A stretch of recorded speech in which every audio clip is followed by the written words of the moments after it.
de investigar la exposición a arsénico y cáncer y miles de otras enfermedades crónicas. Soy la gerente general de los estudios del CDC en Chile para resistencia antimicrobiana. Soy la directora del Observatorio Latinoamericano de Virus Sincicial, donde participamos con 12 países tratando de modelar, así como lo hicimos en la pandemia, las estimaciones de BRS, carga y otras cosas. Y tengo también algunos otros elementos que no son fondos concursables ni investigaciones todavía, pero soy presidenta de un Rotary Club, Cordillera en los Andes, y nos propusimos en mi club del Rotary, que asumí el 1 de julio, poder mejorar la salud y el empoderamiento de la población de Puente Alto. Ya hemos hecho reuniones con la municipalidad y vamos a establecer estrategias conjuntas. Y además aplicamos a un fondo de la Universidad de la Fundación ERES, que son personas adultas, tetraplégicas, y que viven actualmente en Santiago, en la fundación, y se desplazan y todas trabajan, etc. Y ahí la idea es que tengan y pueden hacer actividad el fin de semana, entonces hicimos un piloto de una bicicleta para hacer trekking el fin de semana. Los objetivos del estudio son hartos, así que yo me voy a detener solo en lo que venía y guarda relación con esta presentación, que es determinar la trayectoria clínica de los pacientes con cáncer de colon incidentes del 2024 en un hospital y con un seguimiento a 6 meses.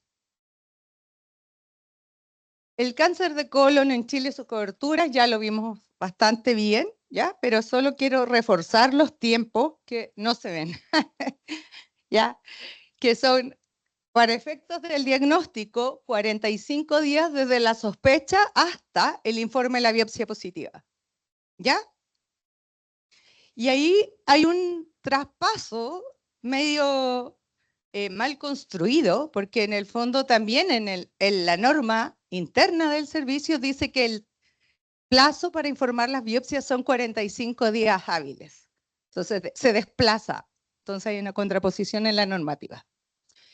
Y el segundo componente del diagnóstico, ¿cierto? Que es la tipificación, tiene 45 días adicionales. ¿Ya? Por lo tanto, ya lleva un paciente con 90 días desde la sospecha si es que cumpliéramos. Y para efectos del tratamiento, que debería ser un evento que se deriva del comité oncológico, la primera presentación del comité, ¿ya? Tiene 30 días para el inicio del tratamiento primario o 20 días, ¿cierto? 90 días para otros tratamientos. Y después 90 días para seguimiento. Entonces ahora vamos a ver qué hacemos, cómo lo hacemos, y hoy día vamos a entender cuál es la riqueza y la granularidad de los datos. Salió recién una actualización de la guía de práctica clínica con algunas actualizaciones puntuales que vamos a tener que incorporar a los instrumentos, pero es de junio del 2025. Los antecedentes y las estrategias del estudio, ya ustedes ya saben que cáncer de colon va a ser el primer cáncer al 2035 si no hacemos nada distinto. Y la gracia sería que nosotros hiciéramos eso distinto y que cambie el flujo, ¿cierto? O la tendencia a la curva.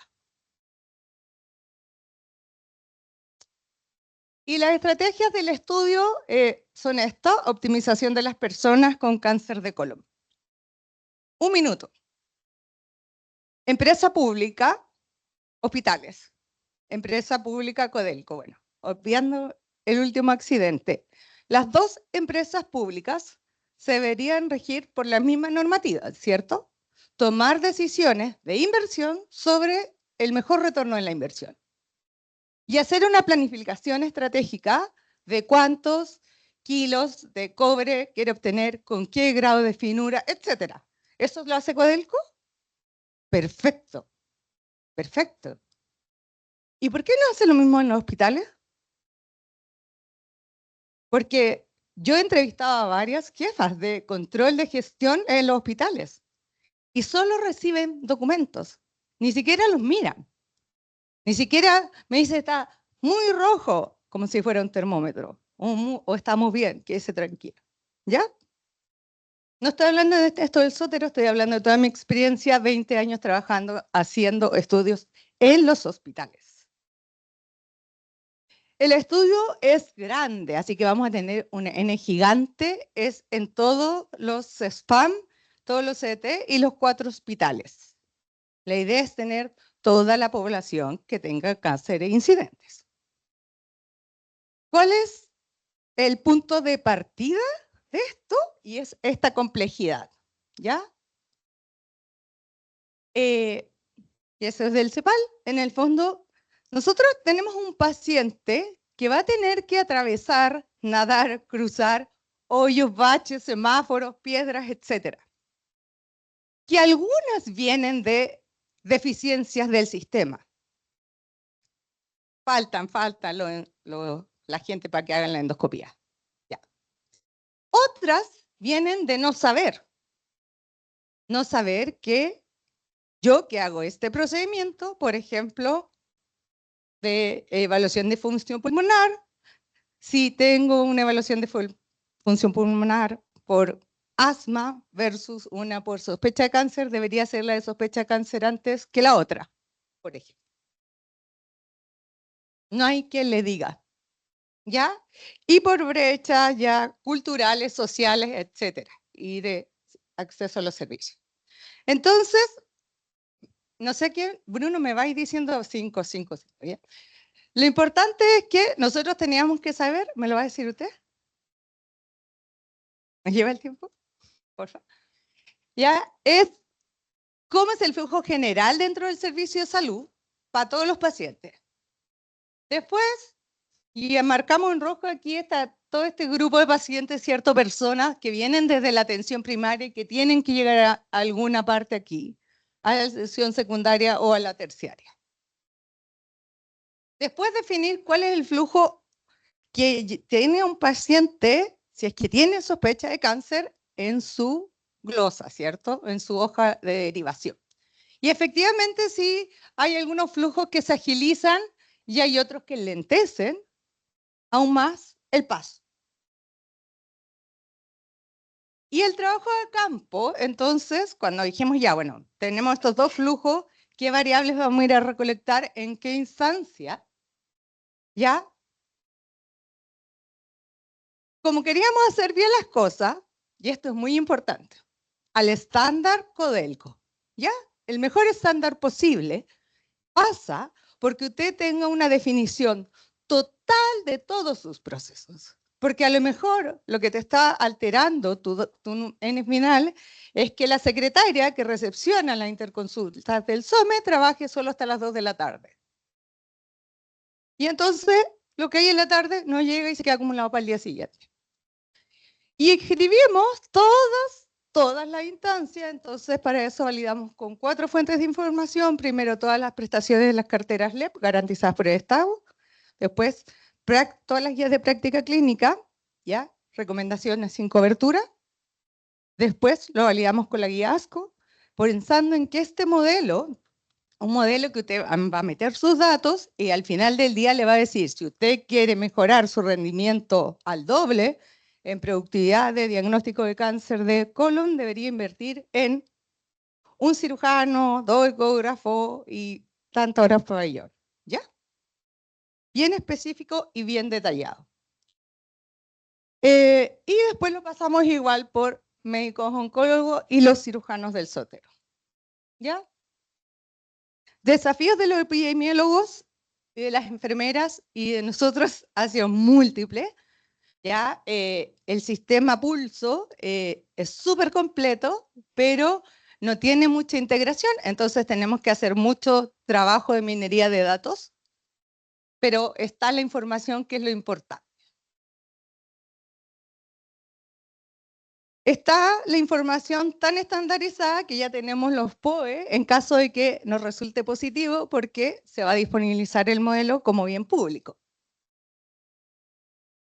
Y hemos hecho revisión de fichas clínicas y entrevistas a los jefes de servicio, directores de programa, etcétera, todo para entender el funcionamiento del hospital. ¿Qué vamos a hacer después? ¿Ya? Y esta es una estrategia de análisis donde vamos a mirar la infraestructura, los recursos humanos, los modelos de atención de salud, los modelos de gestión de recursos y el manejo de datos. Diseñamos los cuestionarios, analizamos paramétricamente sus indicadores de eficiencia por cada uno y con metodología Lean Healthcare y simulación múltiple hacemos las propuestas de mejora sin impacto presupuestario. Aquí está un ejemplo de análisis de simulación de Monte Carlo. Eso, los que no han trabajado, les puedo contar que es, ponemos al último línea la incidencia actual del hospital, le pedimos que queremos mejorar en un 20 o un 30%, el modelo genera al menos 1000 iteraciones, donde hace los ejemplos. ¿Qué pasa si yo aumento esto, si disminuyo esto otro? Y ahí al final del día te tira la mejor curva. ¿Ya? Entonces, con eso determinamos los nodos de inversión. Y después, esto es para la gestión de la calidad, que es Lean Healthcare, ocupada también en todas las industrias. Todos hemos escuchado alguna vez de Six Sigma hace años y recién ahora lo estamos incorporando a la salud. ¿Ya? Así que también va a ser parte de los reportes que va a recibir el director. ¿De dónde salen los casos de anatomía patológica del Comité Oncológico? Esos llegaban semanalmente. ¿Ya? Y algunos resultados preliminares. Puse algunas cosas descriptivas porque estamos trabajando en el modelamiento precisamente. Primero es de dónde son los pacientes que se atendieron por cáncer de colon y diagnosticaron, y ahí es importante que no se ve. El 39% es de la red, ¿ya? Y entre el servicio, el del Hospital de la Florida y el 15, ¿ya? El HPH el 10, y hay un 33% de los pacientes de cáncer de colon que viene derivado del extrasistema. O sea que llegó al hospital ya con su colonoscopía. ¿Ya?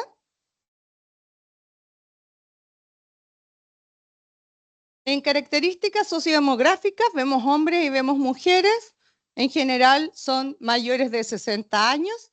Destaco ahí el FONASA-B, que tienen el 60 y el 57% ya como el FONASA con más incidencia en esta data. ¿Por qué lo destaco? Porque yo creo que los 6D, y esta es parte de mi hipótesis, se podrían o se tratan en lo privado. Por eso se va. El nivel de instrucción, ya, que en general no es muy significativo, y el estado laboral, hay 20% de las mujeres trabajando y 35% de los hombres también trabajando. En índice de Charson no tienen diferencias, y aquí sí que es importante ver lo de la vía de ingreso. Derivados desde APS es entre 38% de los hombres, 43% de las mujeres. O sea, si hay un trabajo desde la atención primaria y que se compromete y deriva.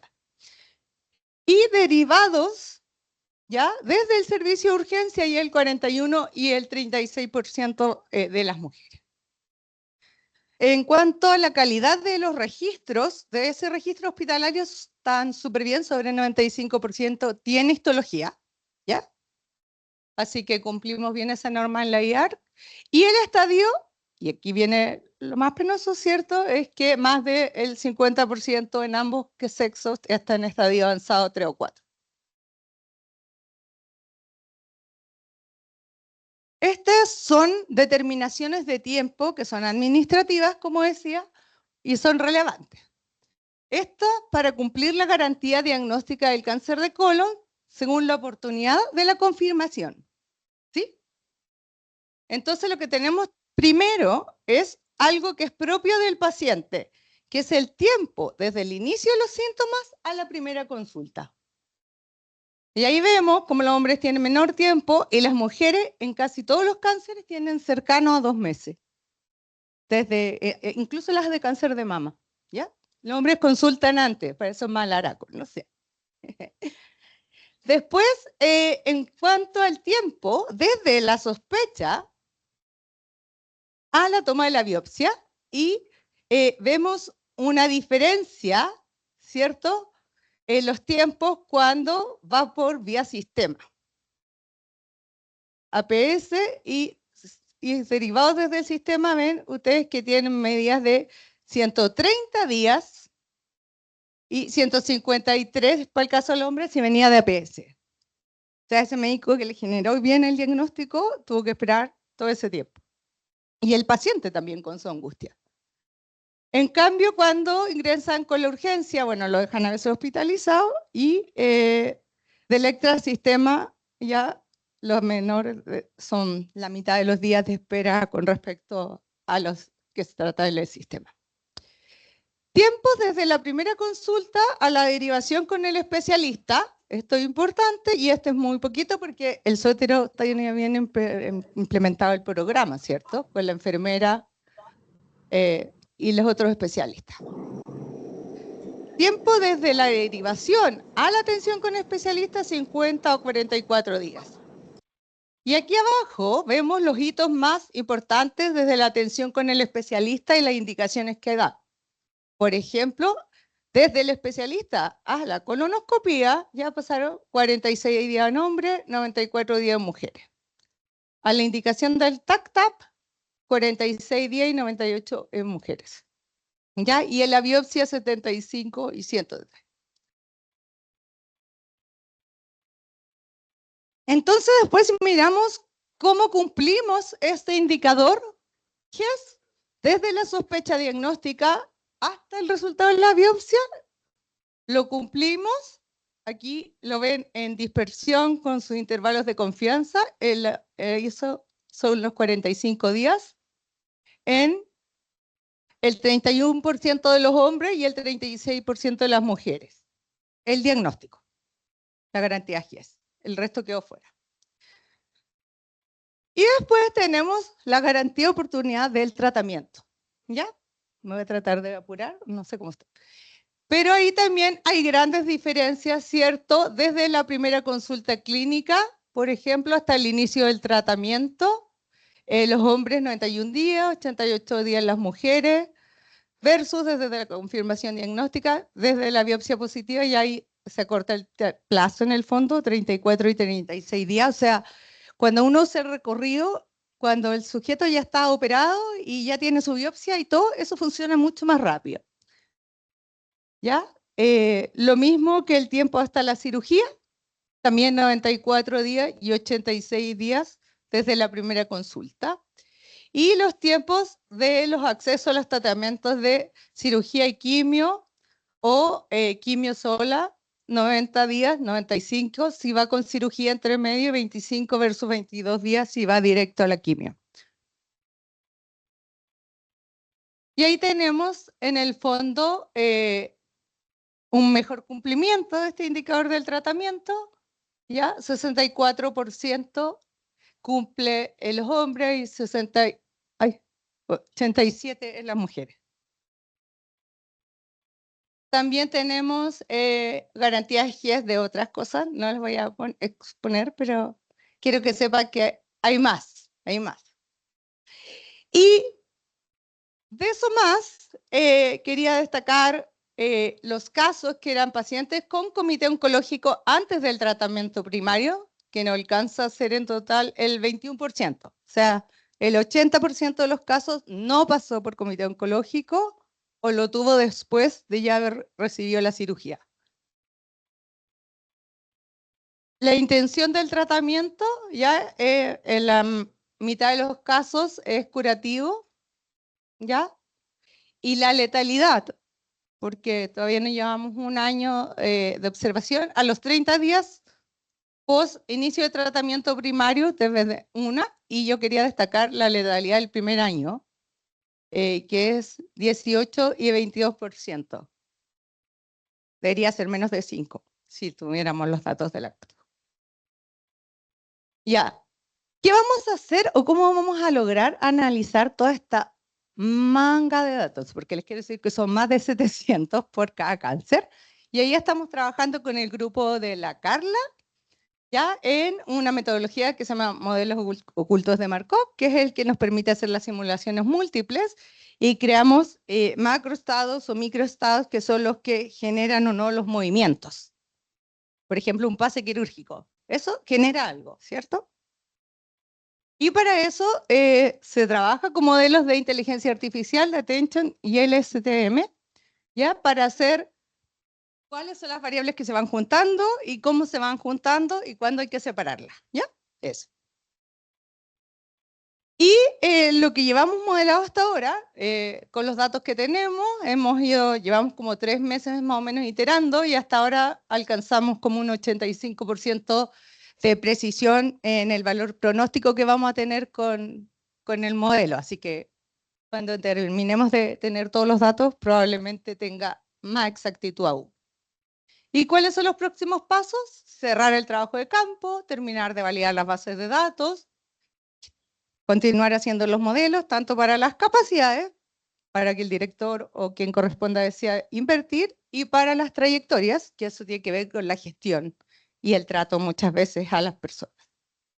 Y por supuesto, cumplir nuestra promesa y hacer todas las propuestas. Tenemos un grupo grande. Yo primero quiero agradecer a todos los funcionarios y profesionales del Hospital Sotero del Río. Todos han tenido una muy buena disposición a las entrevistas. Con algunos hemos tenido hasta 3 entrevistas, iterando porque nos quedan dudas. Al director, al equipo que lidera en el Sotero, el doctor Valles, la Andrea Tello y la Celeste Mon, al equipo de TICS de Carla Taramasco, a mis directoras de proyecto que están ahí, a Bruno, a Felipe, por supuesto. Y ahí yo puse esa foto porque eso fue mi declaración en una entrevista en un diario, que quiero que el Sotero sea el mejor hospital público de Chile. Así que lo declaré y está escrito, así que lo vamos a cumplir. Eso. Muchas gracias. Muchas gracias, Joana. En normal, en tiempo vamos a seguir con las presentaciones. Voy a presentar al doctor Felipe Donoso. El doctor Felipe Donoso, gastroenterólogo, es endoscopista y es el jefe de la unidad de endoscopía de la Clínica Universidad de los Andes. Lo invitamos acá para presentar porque básicamente él desarrolló una encuesta para ver la cantidad de endoscopistas y un catastro nacional de endoscopistas a nivel nacional, que es una cosa muy importante como para ver la capacidad física y humana que tenemos para poder realizar los procedimientos que aparentemente siguen siendo el problema principal o la limitante principal en la actualidad. Así que, Felipe.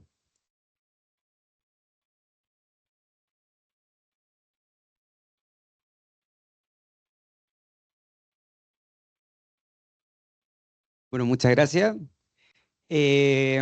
Bueno, para partir, ¿qué es lo que hemos estado conversando? O sea, dentro del tamizaje del cáncer de colon, y estamos hablando solo del tamizaje del cáncer. Yo creo que aquí siempre hay que acordarse que el cáncer de colon viene de pólipos, específicamente de pólipos adenomatosos o pólipos aserrados, y que nos dan mucho tiempo antes del cáncer. O sea, no es solo encontrar el cáncer, ojalá lo encontremos antes del cáncer. Y las estrategias que tenemos y que están bastante válidas en Chile y en el mundo son dos. Los dos son complementarios, ¿eh? El FIT, que es el test inmunológico en deposiciones, ¿no es cierto? Y la colonoscopia. El problema que tenemos y que la verdad que el que ha liderado esto siempre dice que soy yo, ¿eh? Yo creo que desde la humildad, pero siempre ha sido Francisco López, él es la cabeza y el que ha liderado esto. Es que no teníamos el número de médicos que hacían colonoscopías ni endoscopías, porque este trabajo inicial lo hicimos en términos de cánceres digestivos, específicamente en el cáncer gástrico y el cáncer de colon.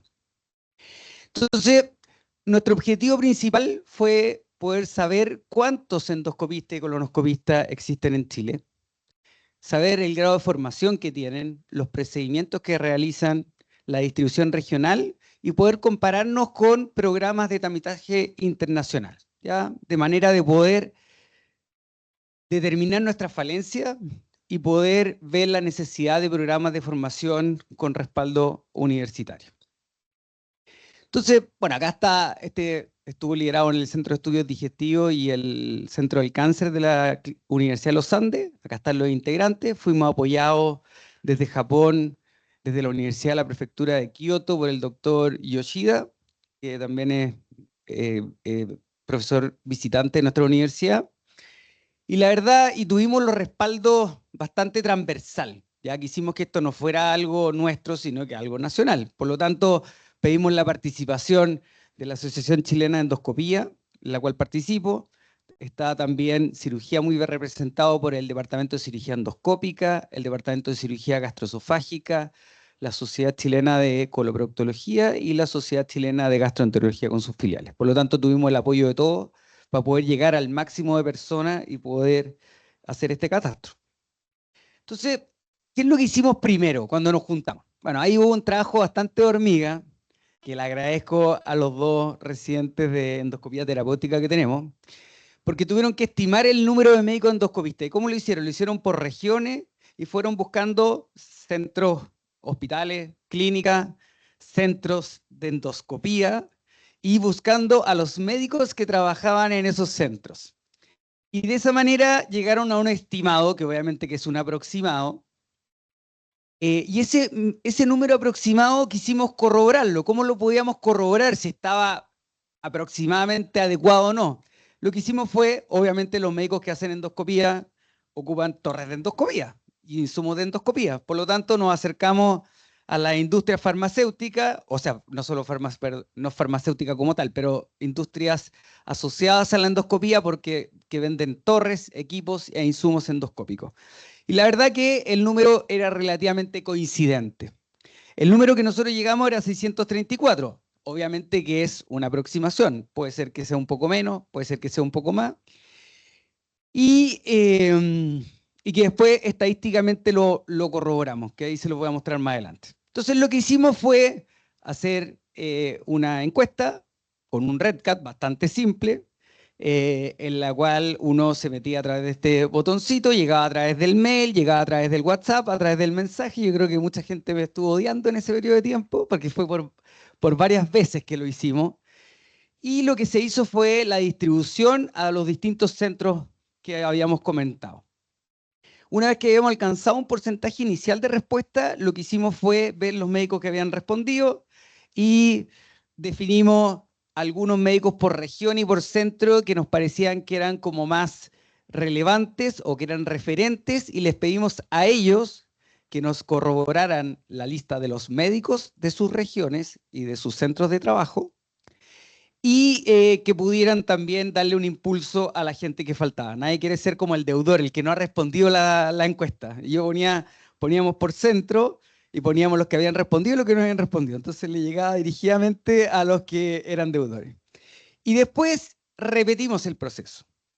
Bueno, con todo eso, finalmente llegamos a un número de 453 encuestas respondidas. Nosotros estimamos que más o menos el 71.5% de los casos. ¿Cómo se estima? Bueno, yo no soy estadístico, no quiero pasar vergüenza si hay algún epidemiólogo estadístico. Se hace lo que se llama una estimación a través de la expansión de la muestra. Es un tema estadístico igual como se hacen los censos. Nunca el censo llega al 100% de la gente, pero ¿cómo estiman el 100% de los chilenos? Bueno, es algo similar. Ya no me piden explicarlo porque se me escapa bastante. Y el número se acercaba también entre los 600 y los 650 endoscopistas. Por lo tanto, lo que voy a mostrar a continuación lo voy a hacer con los 653 personas. Acuérdense que está levemente subestimado, ¿ya? Entonces, lo primero que quisimos saber, ya tenemos este número de endoscopistas, pero ¿cómo es en el resto del mundo? Existe una estadística y una presentación que hizo el doctor Yoshida en abril en el simposio que había hecho Francisco López, en que efectivamente existen pocos datos. Y aquí habían la verdad que de 3 países. Había de Corea del Sur, que lo ponían por millón, o sea, población. Aquí está la población de cada país y la cantidad de endoscopistas por millón de habitantes. Tenían en Corea del Sur 120 a 150, en Estados Unidos entre 50 y 60, Reino Unido 20 a 30, o sea, hay una diferencia bastante grande. Gracias a este trabajo colaborativo en Japón también hicieron el mismo o similar, el mismo estudio, y pudieron mostrar los datos que tenían. Y ellos tenían 170. O sea, muchísimo. Obviamente que tampoco existe cuál es el número adecuado, porque obviamente que va a depender de la prevalencia e incidencia de las patologías gastrointestinales benignas y malignas de cada país. Por lo tanto, la verdad que el número va a depender de eso, de la necesidad finalmente.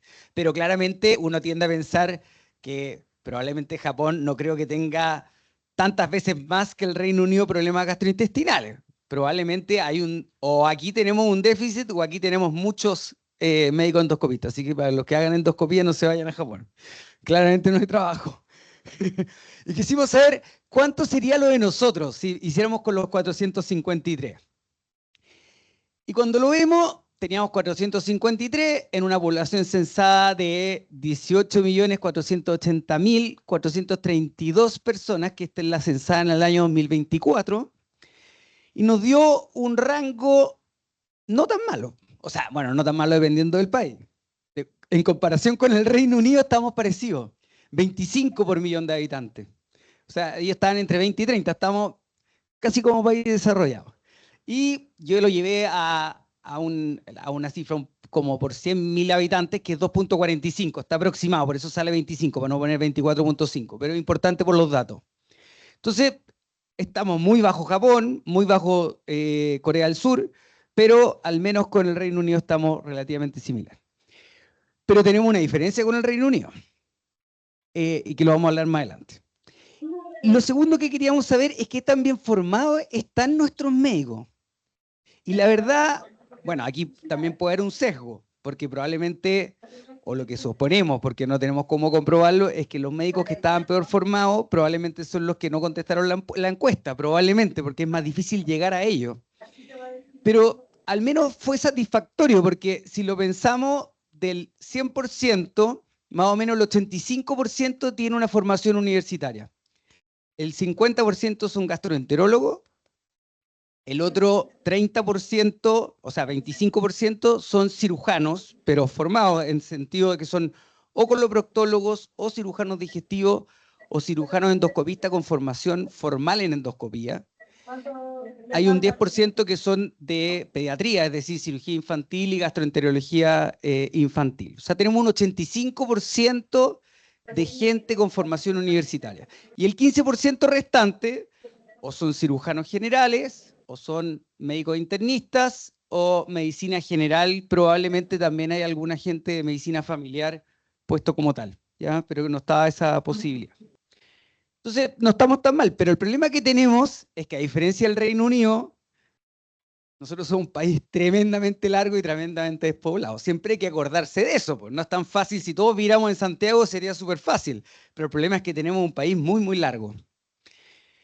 Entonces, cuando vimos la distribución, claramente la mayoría vive en Santiago, y nosotros también creemos que probablemente es acá donde más se nos escapan médicos que hayan respondido a la encuesta.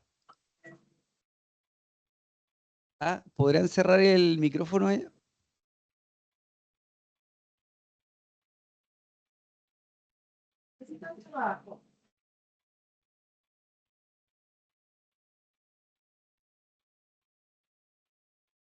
Ah, alguien tiene desde la casa el micrófono prendido.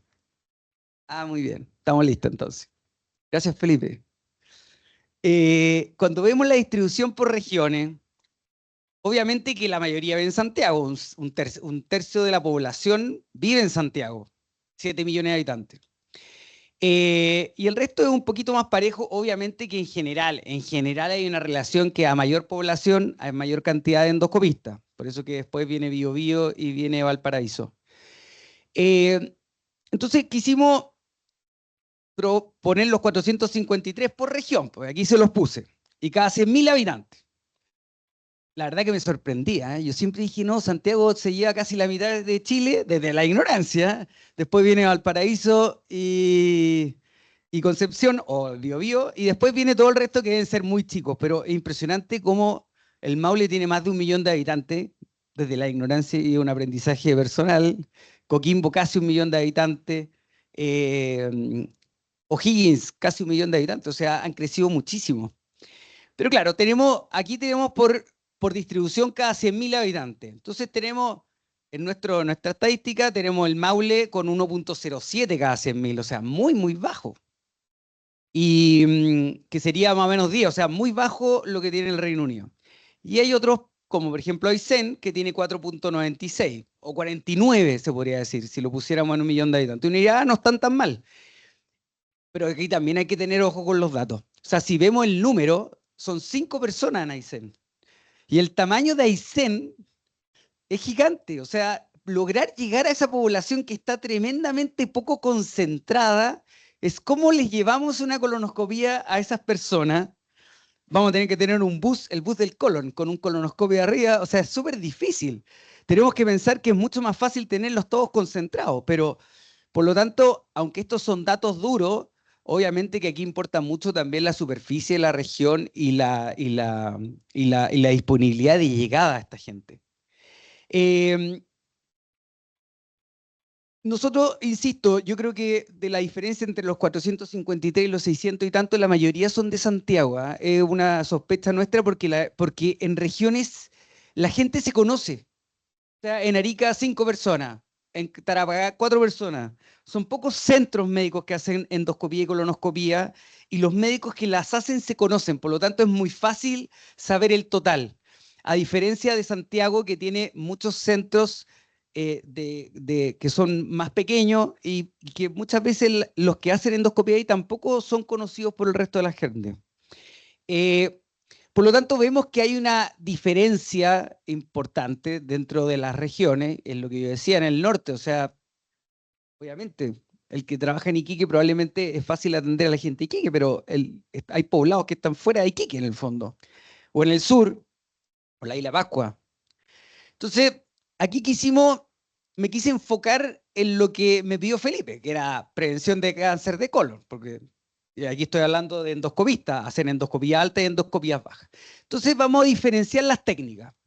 Entonces, cuando vimos el total de nuestros 453 médicos, 52 hacen endoscopía, 30 hacen solo colonoscopía y 371 hacen de los dos. Afortunadamente la mayoría hace los dos, lo cual hace que sea más fácil el tema de prevención. Pero si sumamos los 30 más 371, tendríamos 401 médicos que estarían capacitados para hacer colonoscopias, que es más o menos el 88% de lo que mostré.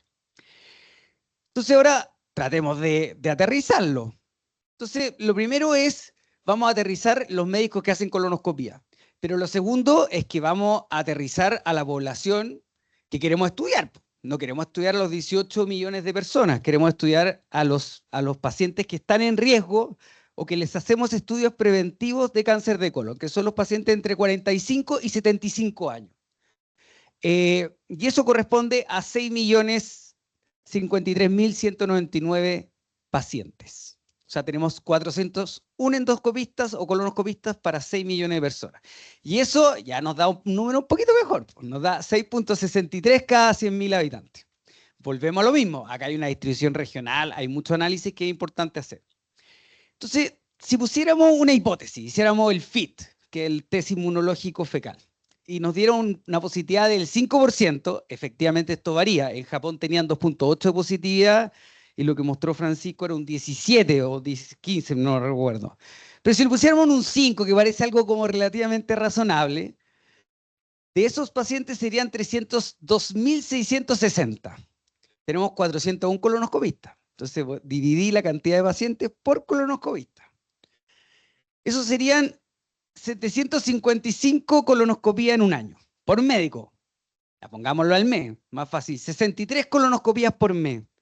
Y si lo ponemos por día hábil, pensando que trabajamos de lunes a viernes, pues nadie trabaja los días sábados, pues, 3 colonoscopías en día hábil. No parece tan loco, no parece tanto. Efectivamente, obviamente que esto también hay que darle un número. Los colonoscopistas no solo hacen colonoscopía. Seguimos a Felipe Quesada está en pabellón y cuesta llevarlo a hacer las colonoscopías. Pero nos topamos también con algunos problemas. ¿Cuáles son los problemas que tenemos? Esto. El lugar de trabajo, que por eso era tan relevante dentro de la encuesta. ¿Dónde trabajan nuestros médicos colonoscopistas? Si nosotros vemos, más o menos, un 30% solo trabaja en el sistema privado. un 51 en el privado y en el público, y el resto, que es más o menos un 20, solo en el público, incluyendo las Fuerzas Armadas. Entonces, volvemos a llevarlo. A mí me gusta llevarlo como al papel para que sea entendible. Nosotros tendríamos a nivel público 72 colonoscopistas más los 207 que trabajan en los dos lados. Por lo tanto, a nivel público tendríamos 279 colonoscopistas. Y a nivel privado, los mismos 207 más 122, 329. O sea, en el sistema público tenemos 279 colonoscopistas y privado 329. ¿Y por qué es tan relevante esto? Porque aquí están nuestros pacientes. ¿Dónde se atienden? Aproximadamente el 85%, puede ser un poquito menor. En el 2023 había 81% y ha ido aumentando. Más o menos el 85%, para que no me reten con el dato, se atiende en el sistema público de salud. Y solo un 15% en el sistema privado, como ISAPRE. Entonces, si nosotros vemos, pucha, tenemos un problema. Porque el número el número del sistema público serían 5.145.219 personas para 279 colonoscopistas. Esto nos da un punto de 5.42 endoscopistas cada 100.000 habitantes. En cambio, en el sistema privado son 329, pero solo para 900.000 pacientes. Nos da 36.23, o sea, se dispara muchísimo. Es decir, tenemos una capacidad para hacer colonoscopía en el sistema privado muy alta y en el sistema público muy baja. Y hay que pensar que más encima hay que agregar a esto que en el sistema público los que hacen colonoscopía, ¿a qué pacientes le hacen colonoscopía? Hay que priorizar. Y tiene todo el sentido el sistema público priorizar. Lo primero que se hace son los pacientes que están en la urgencia. Lógico, llega el paciente sangrando, hay que tratarlo. Segundo, los que están hospitalizados por alguna causa y necesitan una colonoscopía. Están esperando para llevarlo a hacer una cirugía de colon. Y tercero, que son los que vienen desde afuera del hospital, en general son pacientes sintomáticos. Aquí estamos hablando de pacientes asintomáticos. Por lo tanto, la verdad es que hoy en día es muy difícil hacer un programa de screening a nivel hospitalario. Es mi opinión. Entonces, ¿qué opciones tenemos? Bueno, una opción es formar más colonoscopistas, que pueden ser, ¿cuál es la capacidad que tenemos hoy en día? Esto es lo que tenemos. Tenemos hoy en día 5 universidades: la Universidad Católica, la Universidad de Chile, la Universidad de Concepción, la Universidad de los Andes y la Universidad del Desarrollo. 4 están en Santiago, ¿ah? Volvemos a lo mismo, ¿ah? Del tema del regionalismo, ¿ah? No es que sea regionalista, pero me parece importante desde el punto de vista de salud pública. Y aquí vemos cuántos gastroenterólogos, coloproctólogos o endoscopistas diagnósticos o capacidad de formación de endoscopista diagnóstica tiene cada uno. Y me da aproximadamente 35 y 42 colonoscopistas por año, sin contar los que se van retirando. Hay gente que se va retirando, por lo tanto estamos hablando solo de la capacidad de formación. Entonces, aquí claramente se nos plantea un problema. ¿Qué hacemos? Aumentamos la formación de gastroenterólogos, coloproctólogos o endoscopistas. Aumentamos la formación en colonoscopías de medicina familiar. Tratamos de traernos a los médicos desde el sistema privado al sistema público, o también, que también es una posibilidad, hacer un match entre el sistema público y el sistema privado, igual como se hizo en el COVID, porque claramente el sistema privado tiene capacidad para hacer screening, lo cual es muy difícil actualmente en el sistema público. Eso. Muchas gracias.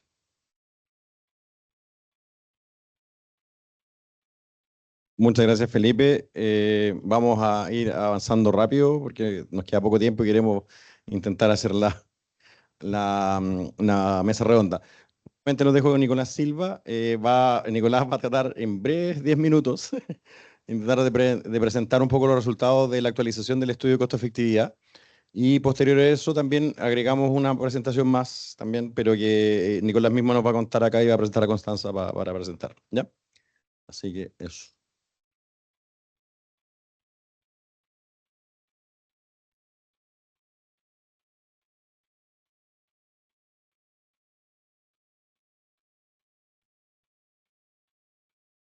Cierro la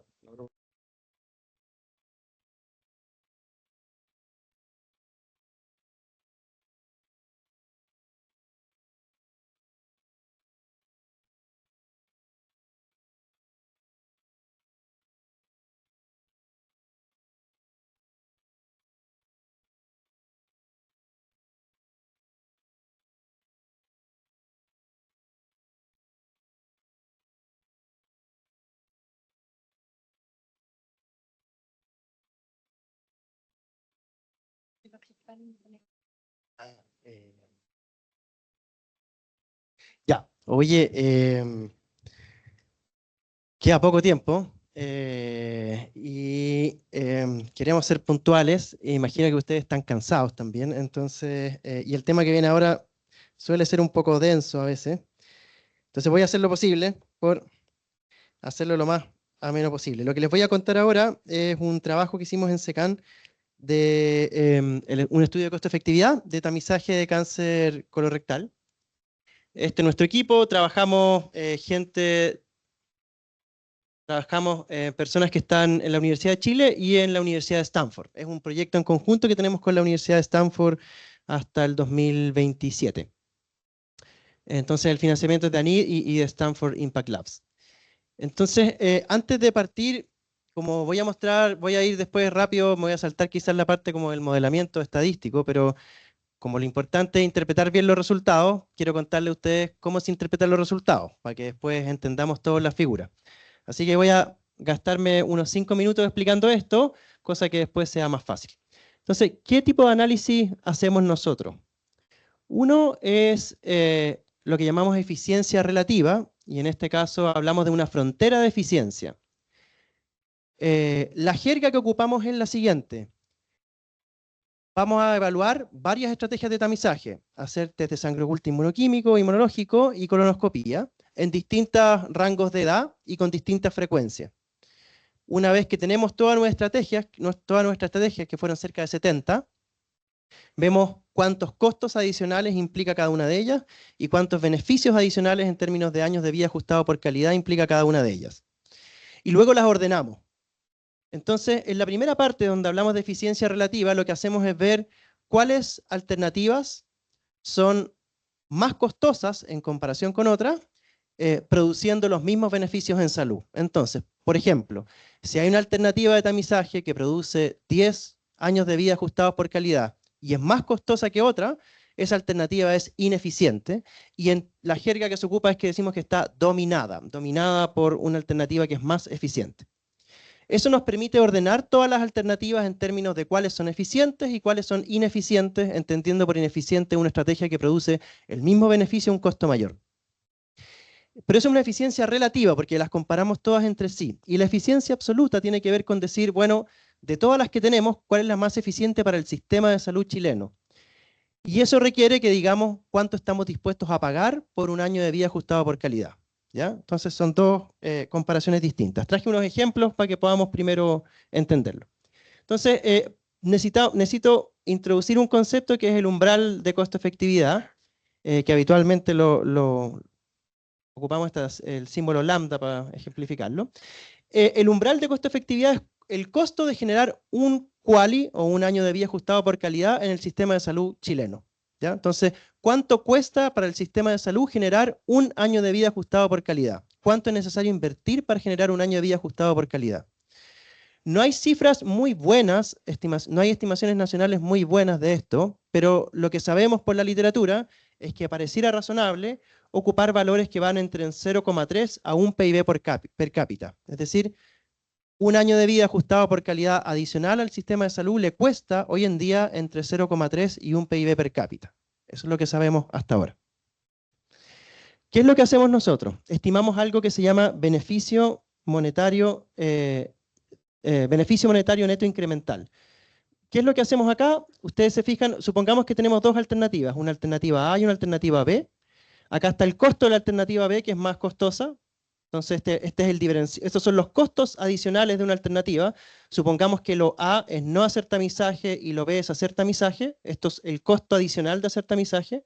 Y esto que está acá son los beneficios adicionales. La Q es por QALY, por los años de vida ajustados por calidad. Entonces, el beneficio de hacer tamizaje menos el beneficio de no hacer tamizaje. El beneficio lo transformamos en términos monetarios. ¿Cómo? Con este umbral de costo-efectividad. Es decir, yo digo, bueno, el tamizaje genera un QALY, yo sé que ese año de vida ajustado por calidad le cuesta al sistema de salud un PIB per cápita, entonces voy a multiplicar un PIB per cápita por un QALY. Voy a poner un ejemplo acá para que todos estemos como súper claros después en los resultados. Supongamos que el umbral de costo-efectividad son aproximadamente 0,6% del PIB per cápita, aproximadamente estamos diciendo que al sistema de salud chileno le cuesta aproximadamente 6 millones de pesos producir un año de vida extra ajustado por calidad. Supongamos que yo tengo una estrategia de tamizaje que me entrega 0,03 qualis por persona adicionales. En general, los valores son bien chiquititos cuando uno los pone por persona. Por millón de habitantes son más grandes, pero supongamos que una estrategia de tamizaje que me genera 0,03 qualis por persona y que el costo adicional por persona son 50.000 pesos. ¿Qué es lo que yo hago acá? Acá tengo el costo adicional, que son 50.000, y el beneficio adicional, que son 0,03 quali, lo multiplico ¿por qué? Por el valor de producir un quali, por cuánto cuesta producir un año de vida ajustado por calidad. Entonces yo llevo todo a términos monetarios. Lo que está acá, lo que estoy diciendo es, esta estrategia B, comparada con la A, me está entregando un beneficio monetario de 130.000 pesos por persona. Esta es la manera de traducir como a una unidad de medida, que en este caso es un valor monetario, el beneficio adicional en salud. Entonces la estrategia B aumenta el bienestar neto en 130.000 pesos por persona frente a la estrategia A al umbral considerado. Y estas estrategias, estas estimaciones varían dependiendo de cuál es el costo de producir un quali adicional para el sistema de salud. Pero esto nos permite ordenar todas las estrategias. Y esto es lo que les decía yo de la frontera de eficiencia, que lo voy a ejemplificar acá. Supongamos que yo tengo una estrategia A, una estrategia B, y una estrategia C, y una estrategia D. Acá están los quali adicionales, ¿cierto? En comparación con la estrategia basal es no hacer tamizaje, y acá están los qualis adicionales por persona, y acá están los costos adicionales por persona. Si ustedes se fijan, la estrategia C es una estrategia que está costando más y está produciendo los mismos quali que yo podría obtener acá en este punto de la línea, y este punto de la línea es una combinación de las estrategias B y D. Entonces está dominada, es ineficiente. La estrategia B' que está acá es una estrategia que produce los mismos quali que la estrategia B a un costo mayor, entonces también es ineficiente. Entonces lo que yo le voy a mostrar después es todas las estrategias de tamizaje, y vamos a ver esto que es la frontera de eficiencia, es decir, todas las estrategias que son eficientes en comparación con otras. Y luego les voy a mostrar la eficiencia absoluta, es decir, tomando el umbral de costo-efectividad que tenemos en Chile, cuál sería la estrategia que más beneficio neto produce. Una palabra acerca de esto.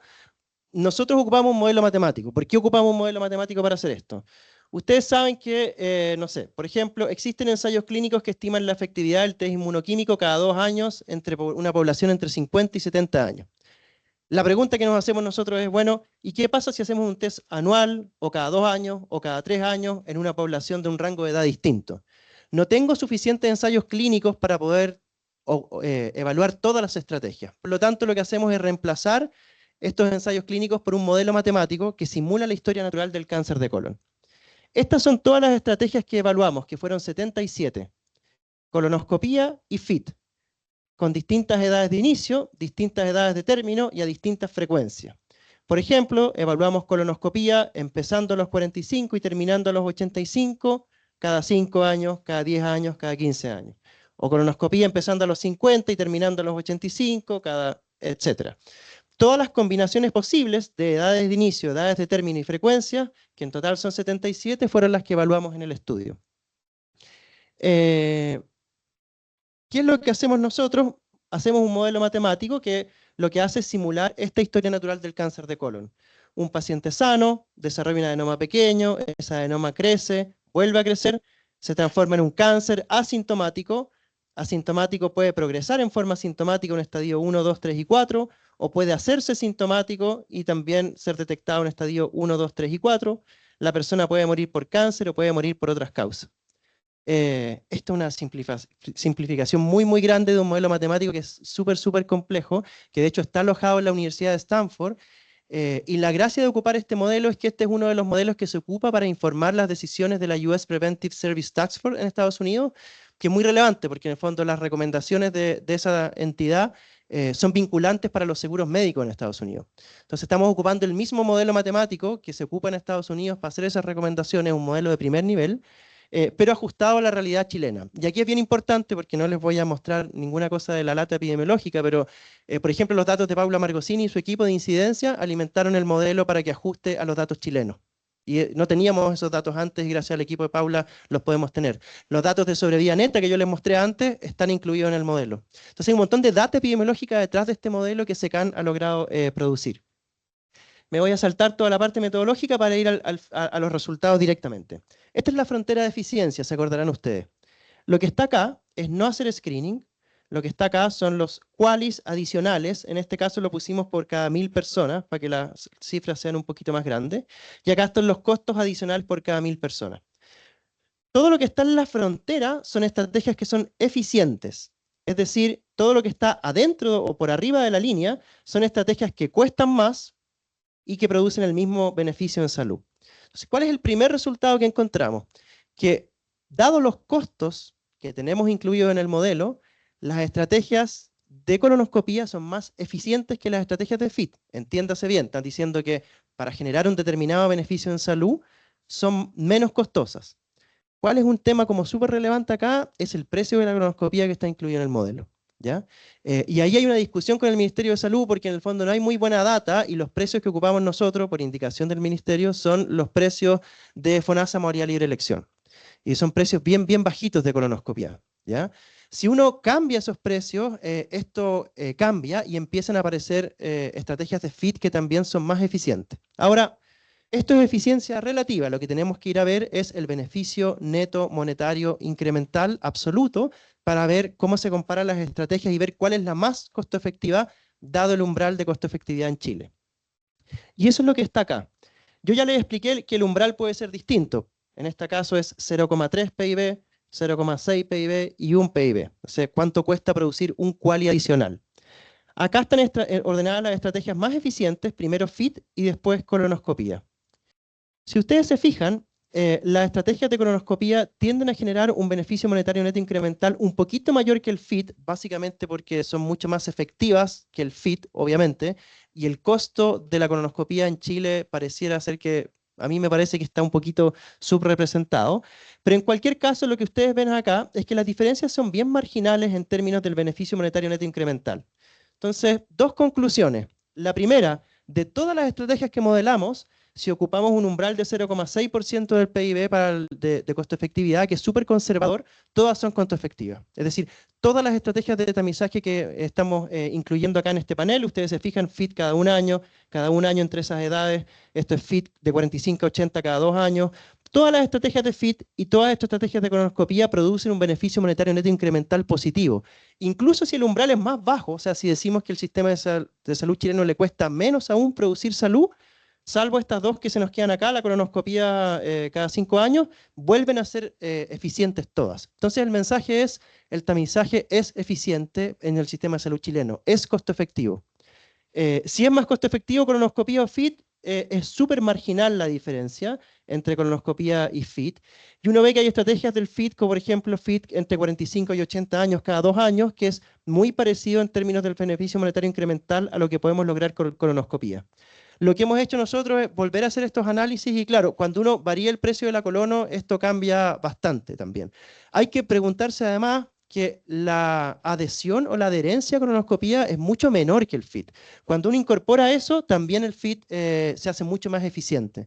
Entonces, el corolario de nuestro estudio, para hacerlo bien simple, es todas las estrategias son eficientes, aún con umbrales bajos, todas son eficientes. El FIT, si lo comparamos con una adherencia óptima, FIT y colonoscopía, queda un poquito atrás de colonoscopía en términos de eficiencia, pero si tenemos una adherencia observada, en que la colonoscopía se adhiere mucho menos, el FIT pasa a ser más eficiente que la colonoscopía. Profesor.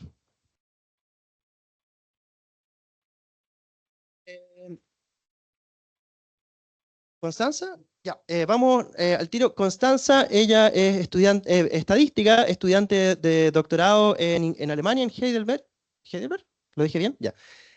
Y trabaja con Justo, que es un profesor también afiliado a SECAN, y nos va a hablar acerca de edad óptima de inicio de tamizaje en Chile a partir de un estudio que ellos han hecho.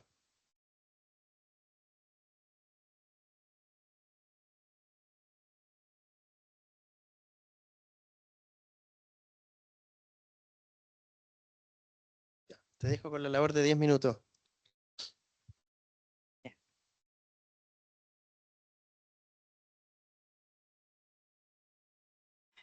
Hola a todos, buenos días. Voy a presentar una metodología que en realidad yo la encuentro muy sencilla y es cortita de explicar, así que aquí vamos. Yo, como les comentaba Nicolás, estoy trabajando en la Universidad de Heidelberg. Estuve aquí de suerte y por eso vine acá a presentar. Bueno, esta metodología que les quiero presentar, nosotros nos basamos en las guías clínicas europeas. Allá la edad de tamizaje de inicio para el cáncer colorectal es a los 50, 69 años, en algunos países hasta los 74, dependiendo también de los recursos de cada país. Bueno, esta metodología se basa en el cálculo de riesgos acumulados. Entonces, primero lo que hay que hacer es calcular la mortalidad acumulada por edad, y luego en un periodo de 10 años para el cáncer colorectal. Se puede usar para otros tipos de enfermedades. Nosotros nos basamos en un paper que lo hacen para cáncer de mama. Y luego, a continuación, después de que calculamos esta mortalidad acumulada, tenemos que seleccionar una edad que podría ser usada como una referencia para el inicio en el tamizaje, y eso se basa utilizando esta guía clínica que yo les voy a mostrar la metodología cómo se hace. Y finalmente, yo lo que hice fue calcular esta edad para todo el país y también lo estratifiqué por regiones, lo estratifiqué por sexo y también lo puedo ver en el tiempo. La base de datos que ocupé para esto, hablando de lo difícil que es obtener datos, me demoré 4 años en obtenerla. Fue gracias al SECAN que por fin la obtuve a finales del año pasado. Y es una base de datos de Chile que tiene datos de egresos hospitalarios, mortalidad por región, tiene aproximadamente 18 millones de chilenos. Y de esa base de datos yo solamente ocupé los periodos de años del 2004 al 2005, del 2010 al 2011, del 2015 al 2016 y del 2020 al 2021. Ay, funciona esto. Ahí está, ya. Y las edades las agrupé en quinquenios, partiendo desde de los 20 años hasta los 70 y 74 años. En esta base de datos que yo extraje de esta grande, hay aproximadamente 9.308 muertes por cáncer de colorectal. Entonces, esta es la forma de calcular el riesgo acumulado. Primero lo que hago es calcular la mortalidad agrupada en quinquenios. Y luego hay que empezar a acumular esta mortalidad. Entonces, esta parte lo que uno hace, por ejemplo, si yo quisiera calcular la mortalidad acumulada para una persona que tiene 21 años, lo que hago inicialmente es fijarme en el rango de edad donde está esta edad. Entonces, parto con el rango de 20 a 24 años. De ahí voy a considerar solamente 4 edades, porque parto desde 21 y multiplico por 4. Luego me muevo al rango siguiente de la mortalidad acumulada, que sería entre 25 y 29. Acá se ocupa el rango completo, se multiplica por 5, y aquí ya se dan cuenta que hay 9 años acumulados. Entonces, finalmente me muevo al último rango y solo multiplico por 1. Y ahí tengo una mortalidad acumulada para una persona de 21 años, en un plazo de 10 años.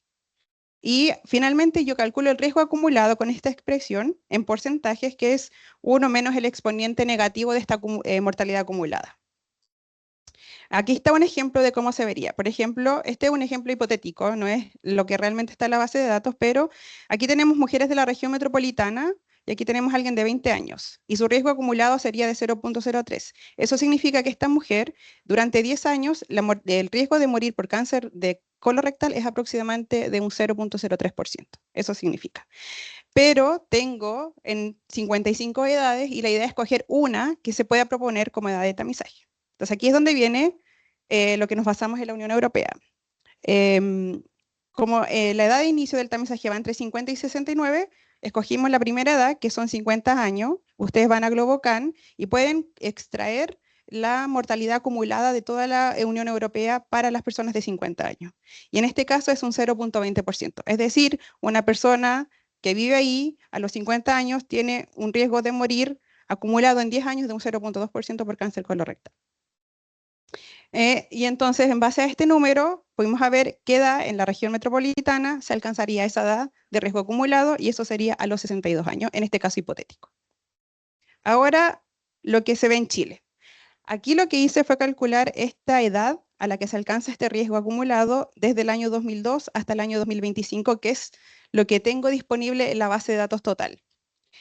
Obviamente, los datos, supuestamente los datos totales o oficiales de mortalidad son hasta el año 2021, el resto es una estimación o no es tan completo. Entonces, si vemos en el 2021, o en general, vemos que la edad a la que se alcanza este riesgo ha ido disminuyendo. Es decir, las personas cada vez más jóvenes van a alcanzar este riesgo acumulado de un 0,20%. En comparación a lo que pasa en Europa, que fue para el año 2020, que es a los 50 años, en Chile a 2020 sería a los 52. Andábamos como por ahí. Pero si empezamos a estratificar por regiones, ahí es cuando cambia harto el panorama. Acá tenemos mujeres, no sé si se ven los colores bien, pero a medida que tenemos los colores más oscuros, significa que las personas alcanzan esta edad más joven.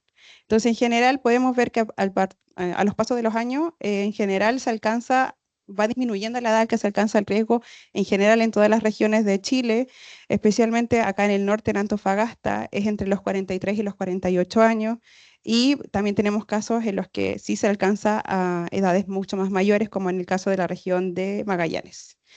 Si vemos a las mujeres, aquí, o sea, perdón, eso eran las mujeres, sí, disculpen. Ahora los hombres, es bien distinto el panorama. Los hombres tienden a alcanzar este riesgo a edades mucho más jóvenes en comparación a las mujeres, especialmente en el último año 2020 y 2021 vemos que la mayoría está entre los 43, no, sí, aquí la región de Magallanes está entre los 43 y 48 y la mayoría del resto de la región está entre los 50 y 55. Entonces, si ustedes se dan cuenta, este riesgo, esta edad en la que se alcanza el riesgo va cambiando a través de los años, cambia dependiendo de la región en la que uno se encuentre y si estamos hablando de hombres y mujeres. Y las limitaciones de esta técnica que yo me di cuenta ahora, que es muy sencilla, pero que me di cuenta ahora haciendo los cálculos, es que si no tenemos la data completa, pasa lo que se ve en el 2020-25, que la edad se disparó. Entonces eso significa que es porque probablemente faltan datos, y si hay muy pocas observaciones, porque no tenemos todo, y hay poquitos casos, puede que uno tenga edades que no son muy confiables. Entonces hay que tener cuidado al trabajar con la cantidad de datos que uno tiene. Eso sería. Muchas gracias.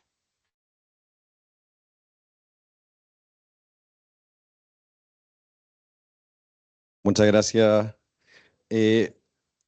No me voy a autopresentar, pero yo cierro la jornada, pero voy a intentar de hacerlo lo más corto posible porque me interesa más que veamos el tema, abramos la discusión final entre nosotros.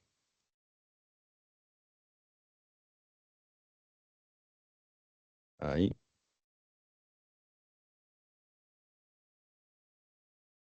Acá. Espera que todavía no. Ahí apareció. Ahí deberíamos estar viéndolo entre todos. Yo voy a hablar un poco más de la propuesta que podríamos hacer en caso como para partir tamizaje.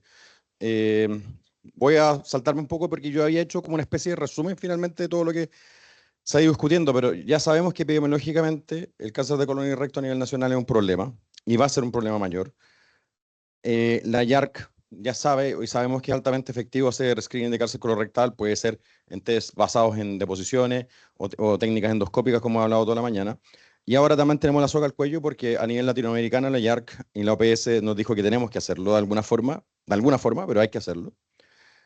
Y tenemos que fijarnos si esto obviamente es ético o no. ¿A qué nos referimos con esto? Porque cualquier procedimiento tiene sus beneficios o sus daños.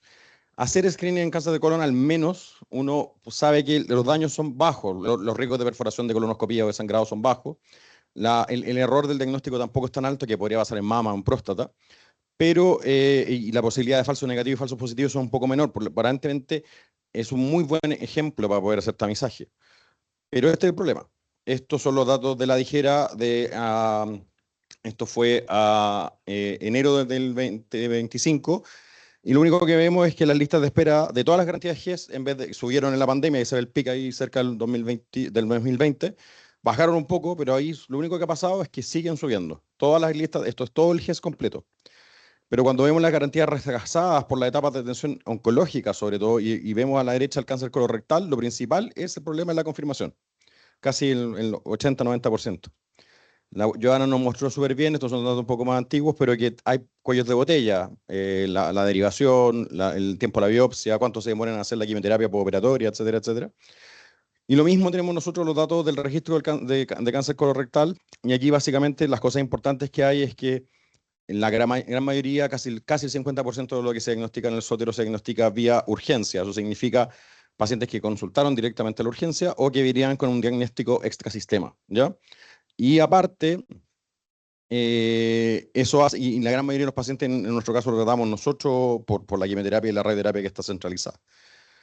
De esa misma forma, cuando uno revisa lo que hemos hecho con este capital semilla, es que lo único que ha crecido son las listas de espera, obviamente solamente para las GES, que es lo que están viendo en azul, y lo que están viendo abajo es cómo ha aumentado la garantía de colonoscopía o retrasada. Cuando en 2018, que no estaban como dentro de la guía GES, por decirlo de una forma, eran 80, casi 10 veces más grande para el 2024, que son 846.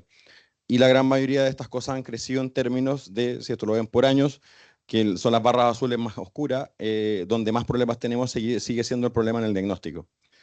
Nosotros, cuando estábamos acá en la Universidad Católica, junto con Felipe, con la Paula, y ahora somos Oscar, revisamos los datos de la Encuesta Nacional de Salud, donde se agregó en un módulo, en una muestra significativa y representativa urbano-rural, de cerca de 1000 pacientes, se hizo un test de sangre oculta en deposición inmunológica cualitativo sin preguntarles si tenían síntomas o no. Y vemos lo mismo que en las mismas conclusiones de acá. Hay diferencias urbanos-rurales, hay diferencias por regiones, y la tasa de positividad fue un poco más elevada, fue un 17%. Si sacábamos los pacientes con sangrado era solo un 16%, no bajaba mucho.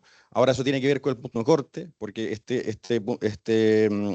test corta más o menos a 40 o 50 microgramos, Prenec lo hacía 100, y cuando lo ajustamos a lo mismo, más o menos dan los mismos cortes. Entonces, y esto expandido con el censo de la misma época, más o menos necesitaríamos en una foto 450.000 colonoscopías.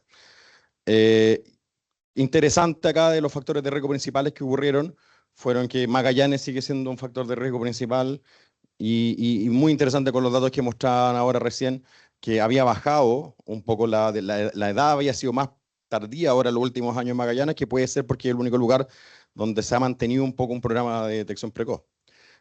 Lamentablemente tenemos adenomas de la misma cantidad que tienen los países desarrollados. Eso implica que cuando hagamos colonoscopía vamos a tener colonoscopías de seguimiento. Y eso lo hemos visto todos nosotros, que cerca del 30-40% de las colonos que se hagan en el sistema público van a llenarse. Y estos son datos multicéntricos, donde está incluido incluso Prenec.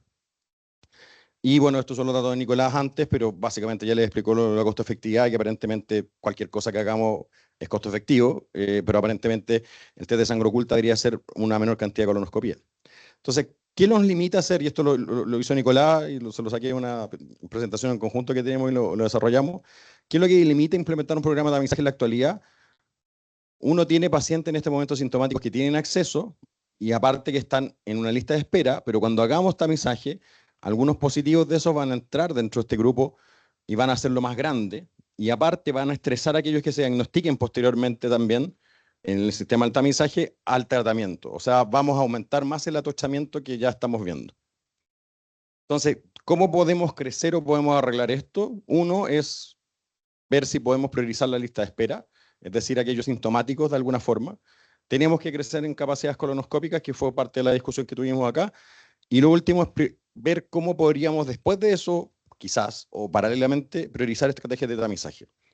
Esto no solo ha sido discusión acá, esto también se ha discutido en otros tipos de cáncer. Estos son datos en Ucrania, donde decidieron de alguna forma evaluar si era mejor hacer screening a cáncer de mama o hacer detección de cáncer de mama precoz. Y de hecho los datos para ellos en ese momento era que era mejor hacer detección precoz de cáncer de mama en vez de hacer un montón de mamografías extra. ¿Qué pasa en los diferentes países? Y esto lo saco un poco de colación porque la gran mayoría, por ejemplo, acá, Dinamarca, Estados Unidos, basan mucho de su screening, o por ejemplo en colonoscopías, o solo en colonoscopías como Estados Unidos, Dinamarca, ocupando algún test de sangre oculta con cortes bien bajos, que son de 20. Pero fíjense que no hacen nada con los sintomáticos, salvo hacer una vía un poco urgente, versus los de Reino Unido, que se parecen un poco a los datos que mostráis tú, que tenemos la misma capacidad o similar colonoscópica, que básicamente tienen una vía de priorización en base a test de sangre oculta.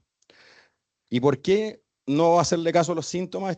Este paper lo hizo el doctor Benavides con Juan Alvarado, que fue becado acá, está publicado recién en la Revista Médica de Chile, y lo que muestra es que básicamente los síntomas nos sirven tienen muy baja predicción, o un OR muy bajo para definir, digamos, si tiene o no un cáncer un paciente. Y si revisan lo que vale la pena, donde están los OR un poco más elevados, básicamente son pacientes que tienen o una masa palpable, o una ecografía, o un escáner que dice que tiene un tumor, o un tacto rectal alterado. O sea, cosas muy groseras. Quizás la anemia, la diarrea pueden ayudar un poco más, pero finalmente por sí mismos los síntomas como vía de derivación, que es como estamos recibiéndolo nosotros, no sirven. Esto no es un problema ahora, esto es de mayo del 2025, o sea, en gastroenterología hablando de que cómo podríamos ocupar el FIT de otra forma, para hacer screening de cáncer de colon, para hacer incluso vigilancias de pólipo y para hacer triage de síntomas. Y eso fue lo que hicieron la gente en Reino Unido, el NICE FIT, se publicó hace un par de años atrás, cuando estaban en medio del COVID, casi 10.000 pacientes le hicieron un test de sangre oculta en deposiciones, y lo que llama más la atención es que los pacientes que dijeron que estaban sangrando, 56% de los pacientes tenían un FIT negativo. Y los que dijeron que tenían otros síntomas, el 66% de los pacientes no tenían negativo. ¿Cuántos cánceres habían ahí? 0,1% y 0,2% respectivamente. O sea, cuando el test sale negativo, es muy poco probable que haya un cáncer de colon en pacientes incluso con síntomas. Eso le da un valor predictivo negativo para los dos lados, tanto un 98 como un 99% de lo que están viendo ya. Y eso ya se ha replicado en varios otros lados, esto ya es una revisión sistemática y que muestra que diferentes puntos de corte se pueden ocupar, pero lo bueno de ocupar un FIT cuantitativo es que podemos modelarlo con una curva ROC. Y eso podríamos hacer una cosa un poco más dinámica. ¿Qué fue lo que hicimos nosotros? Este es el equipo nosotros del Sodero.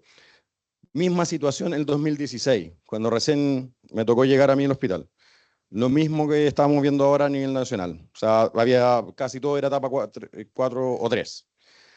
¿Qué fue lo que hicimos? Y esto fue lo que terminó en esta publicación que salió hace poco, que básicamente utilizamos un test de sangre oculta inmunológico cualitativo para priorizar la lista de espera en espera colonoscopía.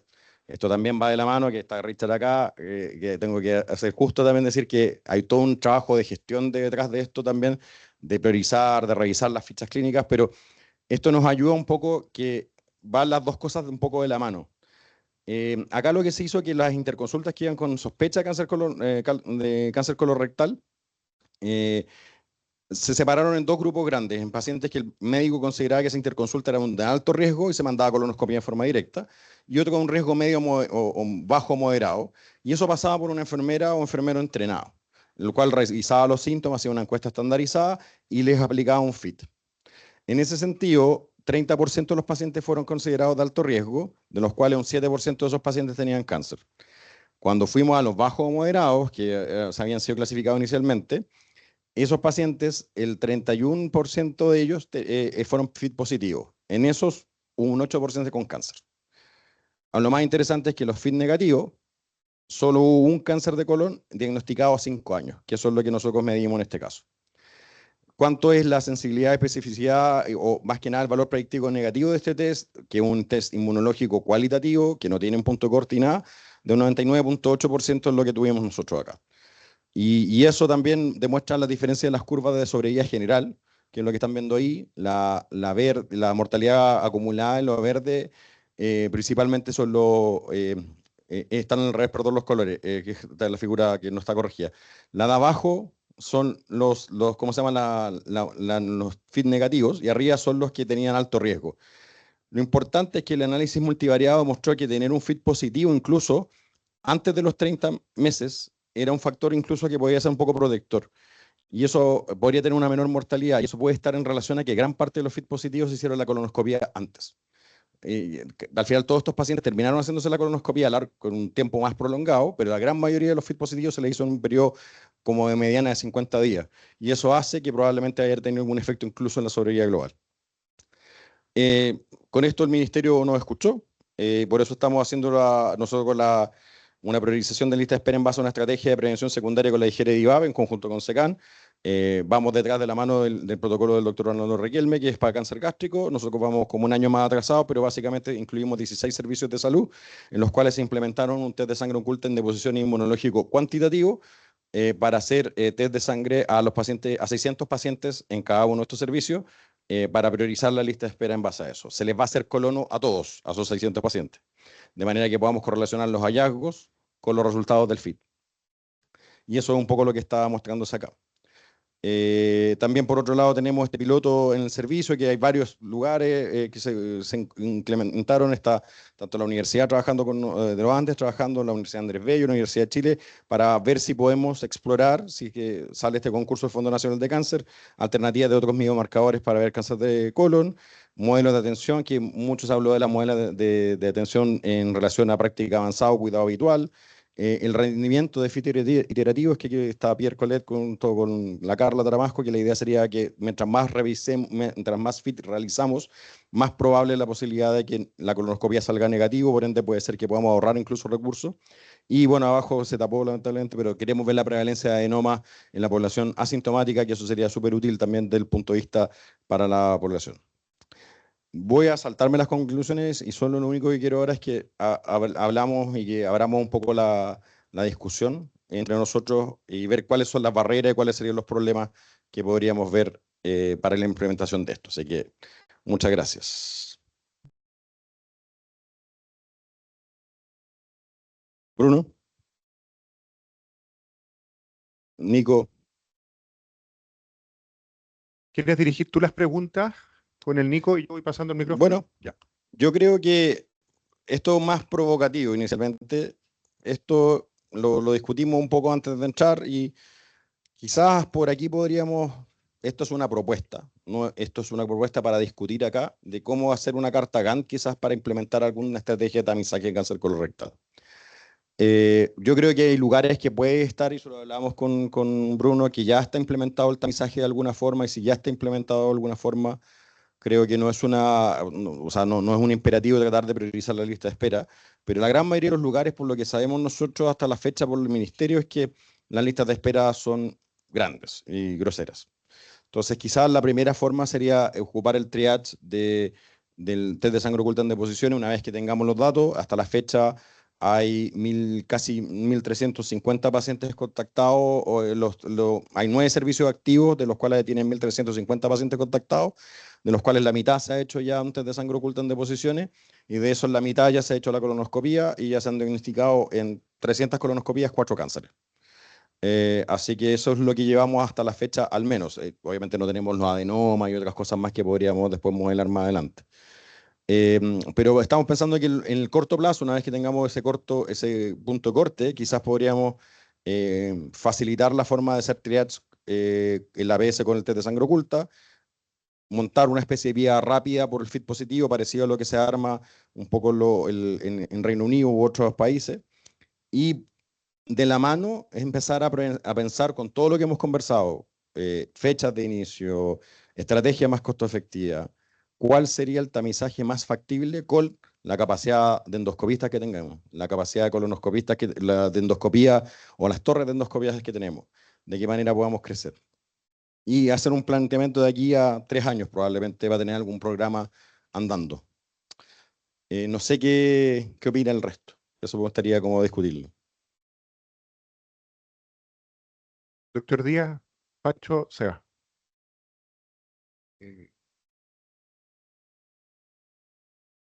De repente me siento raro hablando. Me siento raro porque yo comencé a ejercer la medicina en este país con 55 años de esperanza de vida y estamos en 81. Esta reunión de hoy he estado muchas veces y muchas veces fueron para pasar a 60 años, para pasar a 65, para producir más años de vida. Quiero contar una cosa. Nunca se tomó una decisión con todas las cartas en la mano. Estaríamos en los 40 años de esperanza de vida si hubiéramos usado el pensamiento racional en la toma de decisiones. Siempre un pensamiento básico, sólido. Yo en esta reunión estoy espantado de la cantidad de solidez que hay. Es demasiada solidez, ¿no? Entonces, quiero recordar mi experiencia. La gran mayoría de los progresos en Chile se han hecho a partir de una base sólida y de mucho empuje. Y yo creo que es el momento de poner el empuje aquí. Voy así a agregar un punto que no se ha hecho mucho hincapié. y que lo hizo mi director. ¿Ah? Mi director habló de la introducción de otros personajes en el proceso. Y voy a confirmar esa idea de mi director. Nosotros como Metropolitano Suroriente teníamos 3.8 muertos por 1.000 habitantes, hasta los años 2000 por ahí. Y ahora subimos a 5.2. ¿Qué había antes? Antes, cuando llegaba un paciente, lo recibía una organización de enfermería. Esta organización de enfermería, en el caso de cirugía, recibía 12.000 pacientes. Estas enfermeras definían gastroscopías, endoscopías, etc. Tenían unas peculiaridades porque todos los procedimientos eran hechos con biopsia contemporánea, de modo que una endoscopía hecha en la tarde, en la mañana, en la tarde sabíamos que era cáncer gástrico. Tenían un pool de ecografías sobre todo, pero también de escáner, y de modo que los estudios eran cortos, eran 3 semanas, uno estaba en condiciones de operar un paciente. Y en ese momento entrábamos nosotros los doctores ya con un paciente preestudiado, digamos. Y eso nos dio la posibilidad de hacer 9.400 cirugías año. Hoy día hacemos 4.000, 5.000 cirugías menos. Ahora, hay muchos factores, ¿ah? Hay muchos factores que juegan en este deterioro.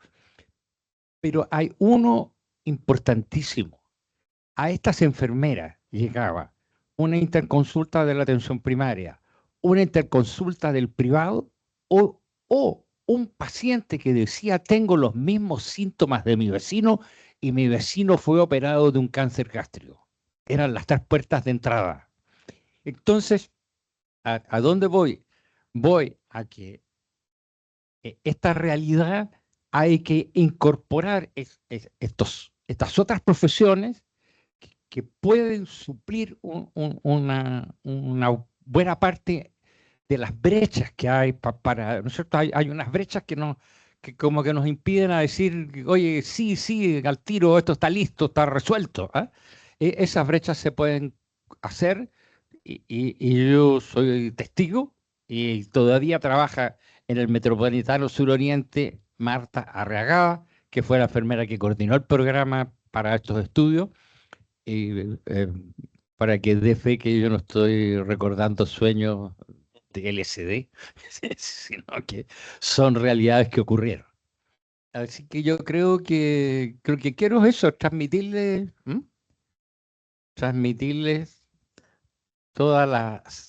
el placer que siento de ver hasta dónde han progresado con esta patología.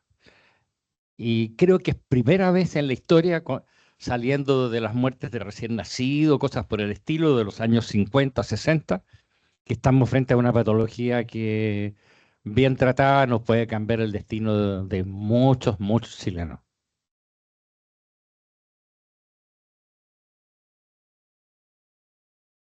Gracias, Felipe. Yo es la primera vez que estoy dentro de el núcleo SECAN y una vez más felicitar a Bruno, a Felipe, a todos quienes colaboran y trabajan. Yo creo que lo más importante es eso, establecer una comunicación fluida. La Sociedad de Gastroenterología, la Sociedad de Coloproctología están alineadas y con Felipe, con el doctor Rejola y otros 9 participantes estamos elaborando la guía de práctica clínica del cribado del cáncer colorectal. No existía, no hay ninguna recomendación de las de ninguna 2 sociedades. Entonces, por lo pronto, decir al Ministerio, las sociedades unidas están planteando esto y SECAN también está apoyando esa guía clínica. Entonces, el mensaje central es que ojalá establezcamos una comunicación, es difícil reunirnos físicamente, pero una comunicación telemática con cierta regularidad y establezcamos quizá esa cantidad de propuestas. Felipe, es maravillosa, pero en mi experiencia de 15 años, con que avancemos con 2 o 3, sería estupendo, quizá en distintas fases, porque de repente uno se va frustrando en la medida que van apareciendo tantas piedras en el camino, pero para mí, establecer grupos de trabajo, yo creo que es virtuoso. Bueno, muchas gracias a los organizadores de esta jornada. Ha estado muy interesante. Y bueno, las experiencias con test de sangre oculta acá del doctor López y el doctor Quesada, creo que a los clínicos nos hace mucho sentido y estamos muy contentos de que vayan avanzando bien.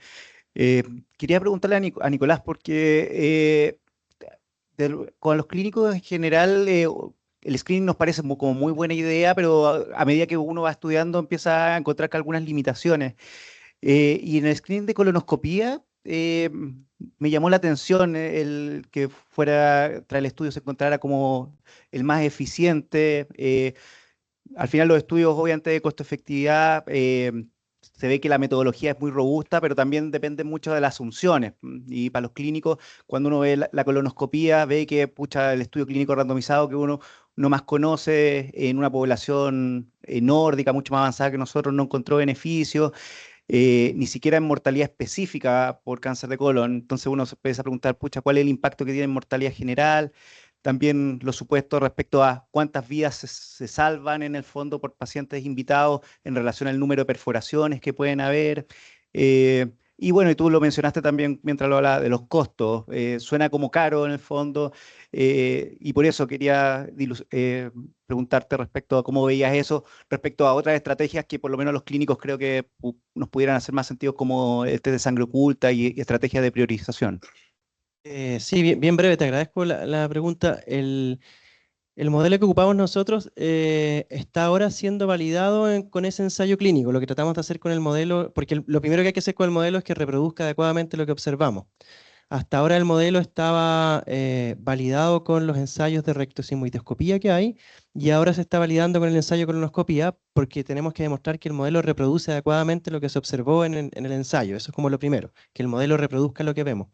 Eh, Si llama la atención, probablemente lo que ocurrió acá, y también pasa en ese estudio, tiene que ver con la adherencia a la colonoscopía, que es como un factor clave para demostrar si es que es efectiva o no.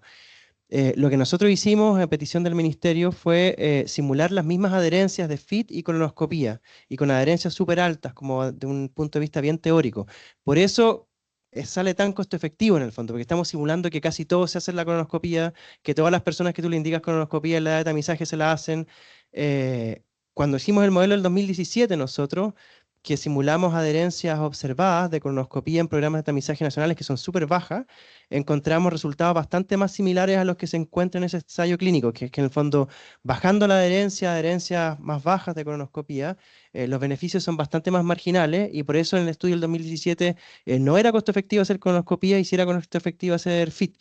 Entonces, como bien dices tú, todo va en los supuestos que hay atrás. Y en este caso, el supuesto que ocupamos fue un supuesto que yo creo que es poco razonable, que es que asumir una adherencia con colonoscopía casi perfecta, en el fondo. Lo que estamos haciendo ahora es volver a repetir el estudio con adherencias más habituales, y estamos también incorporando algo que no tiene el modelo, pero quizás más clínico, que tiene que ver con la vía de los adenomas aserrados, que el modelo original no la tenía, y ahora la estamos simulando, que en el fondo antes tampoco era, también es como relativamente nuevo. Pero yo creo que por eso nuestra está un poquito inflado, como bien tú dices, el beneficio de la colonoscopía. Estoy totalmente de acuerdo contigo. Sí. Mi, lo que quiero decir es sobre tu estudio también, digo, tú haces la comparación entre la endoscopía y el FIT, pero es una comparación de costo. Pero hay una gran diferencia entre los dos, es que para hacer un FIT no hay de lista de espera. Un FIT es inmediata. Entonces puede ser que si el costo, si la diferencia de tamizaje entre el FIT y la colonoscopía no es tanto diferente, la gran diferencia es que si es una colonoscopía, se va a esperar 6 meses. ¿Okay? Pero la puerta que esta cosa abría es que si una persona es sobre una lista de espera de colonoscopía, durante este tiempo es posible de hacer más de pruebas FIT para ver si es el que hicimos ahora con Felipe, para ver si con más de un FIT hay menos o más de probabilidad que la persona tiene un cáncer o no. Y si encontramos que la persona siempre tiene prueba FIT negativo durante que espera para una colonoscopia, puede ser que la colonoscopia no será necesaria. Entonces, con lo que encontramos es que con 4 pruebas FIT, si 3 de los 4 son negativos, es casi la probabilidad que no tiene de cáncer es casi 0. Entonces, se puede sacar a esta persona de la lista de espera y entonces debería comparar el costo de 4 FIT, comparar al costo de una endoscopía, porque 4 FIT negativo permite sacar a una persona de la lista de espera, va a bajar el precio general porque va a suprimir una endoscopía y va a aumentar la rapidez del acceso a la endoscopía por las personas que realmente necesitan. Sí. Yo tengo 3 comentarios de la casa. Dice Gustavo Breschi, que dice: felicitaciones por el trabajo de tan alta calidad y por convocarnos. La Sociedad Chilena de Gastro 100% disponible para cooperar con vuestra lucha para seguir avanzando en el enfrentamiento global de la problemática del cáncer colorectal. Sí, nosotros desde SECAN decimos, queremos aprender juntos, ¿no es cierto? Así que muchas gracias, encantados de caminar juntos. Hay un comentario de Rudy Avendaño, que es presidente de la Sociedad de Coloproctología, dice: mi propuesta es que, considerando que el tiempo apremia, y aquí esta verdadera pandemia ya empezó, creo que hay que avanzar simultáneamente con 2 estrategias. Por un lado, el proyecto de priorización de listas de espera de colonoscopía, pero por otro lado, creo que hay que comenzar en simultáneo con el tamizaje propiamente tal.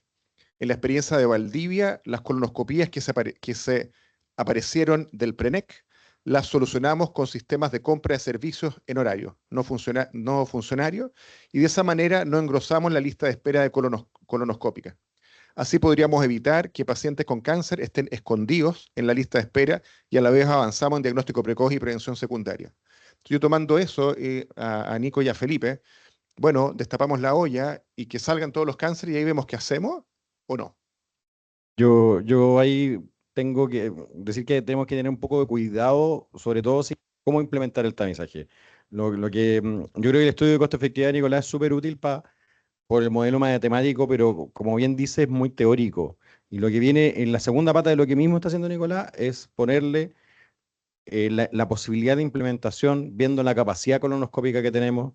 Hay una encuesta que Nicolás podría referirse, si quiere, un poco que se hizo en conjunto con el Ministerio, de la capacidad del sistema público, una encuesta bien larga, de cuántas torres, cuántos tubos, todo lo que tienen disponible, cuántas horas de dedicación. Y hay que agregar todos esos elementos para poder tomar una decisión de tamizaje. Yo creo que eso, estoy súper de acuerdo que es lo que tiene que correr en forma paralela para llegar en el momento en que ya está implementada la priorización, que ya están poniéndose, ya tenemos 16 servicios de los 29, que creo que son, con un test de sangre oculta, con un equipo de test de sangre oculta inmunológica cuantitativo ya disponible. Entonces, ya está cimentado el camino, probablemente para priorizar la lista de espera, pero también para poder implementar probablemente un tamizaje con FIT, que yo creo que es lo que va a pasar, porque la capacidad colonoscópica es muy corta a nivel nacional, a mi juicio, aunque salga que es mucho, el borde de eficacia obviamente con la colono es mejor, claramente no tenemos la capacidad de hacer todas las colonoscopías que puedan salir positivas. Richard. Gracias.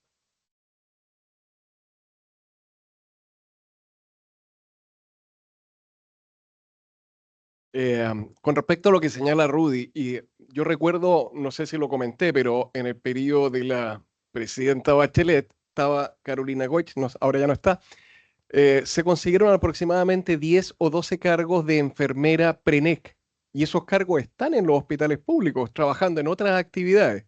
Por lo tanto, la propuesta que nosotros hicimos al ministerio fue, por lo pronto, y lo que dije ahí, ocupar las capacidades instaladas.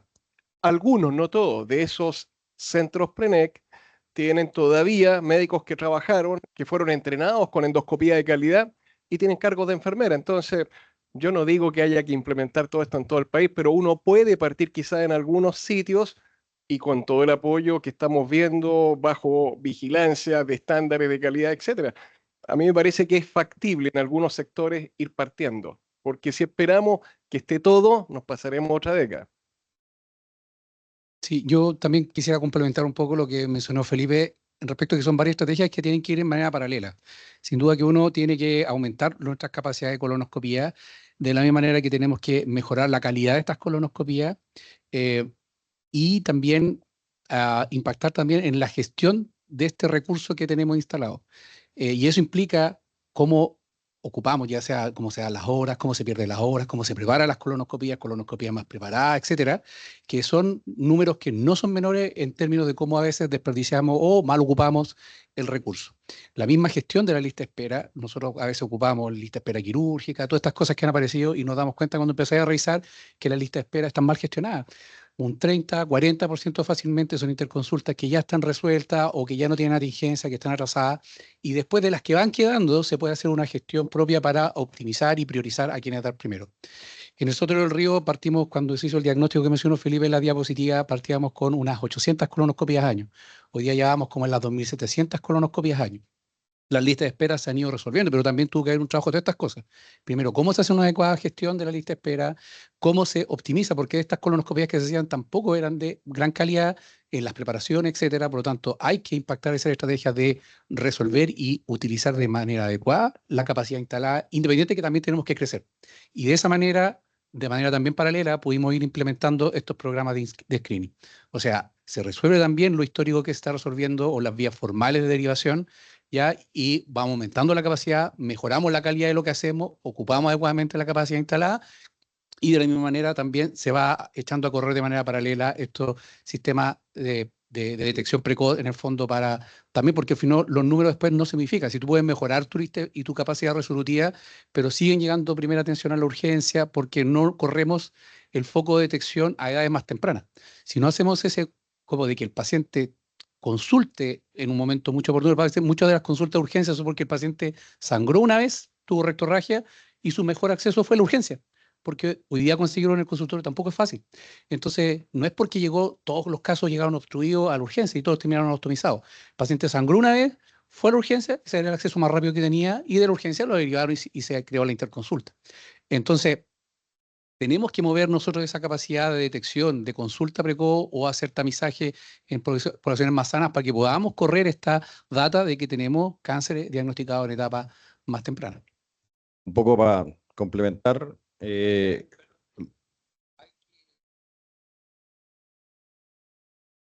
La mañana me oyeron. Yo estoy tratando de que los médicos generales, somos muy pocos para hablar conmigo, que los médicos generales, yo estoy tratando que los médicos generales aprendan a hacer la...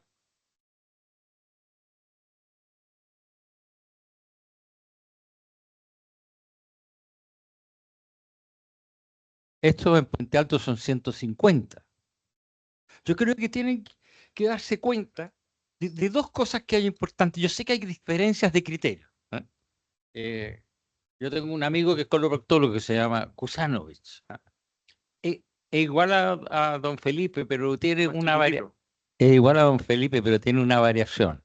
Él cree que hay que separar el cáncer de recto que el de colon en el diagnóstico. Y dice que en el de colon uno se puede atrasar un poco y el paciente no se muere, y en el de recto cuando uno se atrasa un poco, el paciente se muere. Entonces, con él hemos hecho adiestramiento de generales de zona. En una hora, un general de zona, adiestrado por Rodrigo Kusanovich, hace una colonoscopía, una rectoscopía razonable y aprende ligadura de hemorroides. ¿No? Esas dos cosas. Entonces, ¿a dónde va la idea? Que tenemos que pensar que tenemos que motivar cambios a distintos niveles. ¿Ah? Porque si logramos, ¿cierto?, incorporar a los médicos familiares y a los médicos de APS en este proceso y logramos incorporar la rectosigmoidoscopía hecha por ellos en este proceso, se empieza a liberar espacios que van a ser llenados por pacientes que sí no pueden resolver ellos. Y en eso estoy de acuerdo contigo, Felipe, hay cosas que te necesitan a ti. Y si vamos más allá, hay unas que absolutamente te necesitan a ti, pero son unos pocos, ¿no es cierto? ¿Ah? Entonces yo creo que eso es lo que hay que definir ahora. Hay que liberarse hay que liberarse de los límites actuales y pensar que junto con esta reunión hay gente que está definiendo un nuevo funcionamiento de los médicos de APS, hay grupos que están definiendo cambios en otras actividades en el hospital, en el laboratorio, en el uso, los tipos, cómo hacer las biopsias. Hay muchas cosas que están cambiando. Entonces, tenemos que incorporarnos en esa globalidad del cambio y esa globalidad del cambio nos permitiría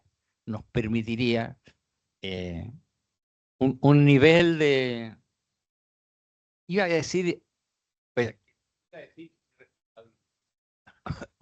un nivel de imaginar que somos muchos los que nos estamos moviendo en esa dirección y no sentir que somos los únicos que estamos en esa dirección. Muchas gracias, es verdad, hay que atreverse a hacer cosas distintas. Yo voy a leer un comentario de la casa. Tenemos un comentario desde Anacán y ahí te va a pasar para que pueda cerrar, Felipe. Felipe Ímigo, que es coloproctólogo que está a cargo desde Puerto Montt, dice: felicitaciones por la jornada, creo que hay demasiada evidencia, la cual ha sido magistralmente expuesta. Sin embargo, me parece que llegamos al punto de que la academia supera la acción. En base a vuestras opiniones, hoy debiéramos establecer un cribado nacional de manera obligatoria, sin considerar la política, que sugeriría como máxima la costo-efectividad. Bueno, un poco esto lo conversamos ahora. Sí, ¿se escucha? Está prendido, perfecto. Bueno, les repito, Paula Herrera desde Anacán, de MinSal, sobre todo porque además veo ahí en la propuesta mencionar DIPRESE, que es la división en la cual yo me desempeño. Primero que todo, agradecer la invitación. La verdad es que el establecer estas instancias de diálogo no solo son enriquecedoras para el conocimiento, sino que son absolutamente necesarias para nosotros como brújula también, para decidir la toma de decisiones y el desarrollo de documental y de políticas. Comentarles que estamos estableciendo mesas de trabajo, se está iniciando, sobre todo con la recepción de precisamente el estudio de costo-efectividad y en otros ámbitos también de tumores digestivos. Como muestra, mañana de hecho comenzamos con el trabajo en cáncer de vesícula. Así que, bueno, siempre estamos abiertos y felices a establecer estos diálogos y nuevamente felicitar la génesis de conocimiento y agradecer la difusión del mismo y, por supuesto, todas estas instancias y siempre abiertos a la colaboración. Entonces, para nosotros es muy importante ser muy respetuosos de los méritos y réditos y esfuerzos que tienen tanto, ¿no es cierto?, el Ministerio de Salud y tantos otros grupos que han presentado. Así que ahora que estamos cerrando, yo quiero agradecerle a los que presentaron, ¿no es cierto?, hoy día todo el esfuerzo de sus equipos atrás. Es muy interesante ver cómo con humildad nos mostraron a gente que no somos expertas en esa área, ¿no es cierto?, con mucho cariño, Nico, muchas gracias, para que pudiéramos entender gente distinta, cómo miramos el problema de manera diferente, porque claramente nos supera este desafío grande que tenemos. Quiero agradecerle al equipo del SECAN, a la Paula, ¿no es cierto?, de nuestro equipo administrativo. Estuvo Pablo Verdugo, nuestro abogado, la Constanza, encargada de comunicación, la Carolina Goich. Ellos están ahora en un evento que teníamos en paralelo en el Nacional del Cáncer, así que muchas gracias por ese esfuerzo. Y Nico y Felipe, muchas gracias también por todo el esfuerzo que hay detrás de la constitución del nodo y querer trabajar juntos para hacer algo mejor. Vamos a mandarles por escrito a los que se inscribieron un resumen de ideas, además de las presentaciones, para que las puedan disponer. Nosotros tenemos todo esto grabado, vamos a elaborar algo y vamos a salir con alguna propuesta, ¿no es cierto?, de qué viene después, pues, porque probablemente hay varias iniciativas donde pudiéramos congregar iniciativas. Si yo tuviera una varita mágica o yo fuera el tomador de decisión central, a mí me encantaría tener los datos delante mío, ¿no es cierto?, cuántos casos hay de cáncer en cada región, en cada servicio de salud, cuáles son las listas de espera, y me encantaría tener centralizada una plataforma que me dijera cuánta gente está esperando colonoscopía en qué parte, quiénes están haciendo FIT. Me ha tocado hablar, no sé, con 8 o 10 referentes de cáncer colorectal de distintas regiones. Todo súper buena idea, pero desconectado. Entonces, tener una plataforma central, un cerebro, que sobrepasa también al puro Ministerio de Salud, pero hay que hacerlo juntos. Tener un cerebro que diga dónde están esperando. Nos juntamos con la Asociación de Clínicas, tener una propuesta de venta del sector privado de colonoscopía y un central que diga quién está esperando una colonoscopía por sospecha de cáncer en Chile, público-privado, y direccionarlo. Les aseguro que platas de fondos de los gobiernos regionales, del mundo empresarial, si hay una propuesta que puede resolver Esto pudiéramos a lo mejor en 4 o 5 años más estar presentando datos donde cambiamos la sobrevida de los pacientes con cáncer colorectal en Chile. Me encantaría ver a las enfermeras, ¿no es cierto?, o enfermeros en la atención primaria. El que está ahí tiene sospecha de cáncer de colon, lo pasan al box del lado para que la enfermera le ponga un flit y le haga una rectoscopía y nos sacamos el tercio de cánceres de recto, que se iba a esperar 6 meses en toda la vuelta saturando el sistema. Entonces hay que atrevernos a hacer cosas y poder medirle. Felipe, tú cierras. No, solo decirle muchas gracias a todos los que vinieron en forma presencial, a la gente que se conectó en forma online. Y nada, yo creo que el desafío principal es lo que dijo Bruno al final. Yo creo que la proyección tuya, Paula, es que para el 2035 o el 2030 va a ser el peor cáncer. Esperemos que el 2030, con todo lo que se hizo acá, o las ideas que salgan de acá, no lo sea. Yo creo que esa es la labor de lo que queremos tratar de hacer acá. Eso, muchas gracias a todos.